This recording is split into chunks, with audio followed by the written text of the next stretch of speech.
জুলাই ঘোষণাপত্র হচ্ছে এই জুলাই গণ অভ্যুত্থানের যে ইতিহাস, কোন প্রেক্ষাপটে জুলাই গণ অভ্যুত্থান সংঘটিত হয়েছিল, জুলাই গণ অভ্যুত্থানের অঙ্গীকারনামা এবং আকাঙ্ক্ষা, সেটার একটা ঐক্যমতের দলিল। যে আমাদের একটি সুষ্ঠু নির্বাচনের জন্য আমাদের সবচেয়ে গুরুত্বপূর্ণ বিষয় হচ্ছে নির্বাচনী ব্যবস্থার সংস্কার, নির্বাচন নিয়ে যত সংখ্যক আইন, নির্বাচন কমিশন সংক্রান্ত যে আইন, সেই আইনগুলো সংস্কার করে এই নির্বাচন কমিশন পুনর্গঠন করা, এবং নির্বাচন কমিশন এখন যে প্রক্রিয়া চলছে সেখানে আমরা আস্থা রাখতে পারছি না, নিরপেক্ষতা প্রশ্নবিদ্ধ হচ্ছে। এটি যাতে সরকার বিবেচনা নেয়, এবং একটি উচ্চ আদালত থেকেও আমরা দেখেছি নির্বাচন কমিশন নিয়ে প্রশ্ন তৈরি হয়েছে। তো সার্বিক বিবেচনায় নির্বাচন কমিশন যাতে পুনর্গঠন করা হয়, আমরা এই তিনটি বিষয়ে মূলত আলোচনা করেছি। ধন্যবাদ।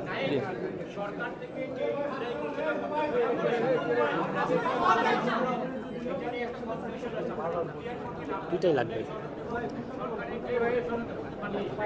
জুলাই ঘোষণাপত্র হচ্ছে এই জুলাই গণ অভ্যুত্থানের যে ইতিহাস, কোন প্রেক্ষাপটে জুলাই গণ অভ্যুত্থান সংঘটিত হয়েছিল, জুলাই গণ অভ্যুত্থানের অঙ্গীকারনামা এবং আকাঙ্ক্ষা, সেটার একটা ঐক্যমতের দলিল, যেটা মূলত ইতিহাস বিকৃতি ঠেকাবে এবং এই জুলাই গণ অভ্যুত্থান এবং শহীদ আহতদের একটা সাংবিধানিক স্বীকৃতি দিবে, কারণ এই ঘোষণাপত্রই পরবর্তী সংবিধানে কিন্তু সংযুক্ত হবে।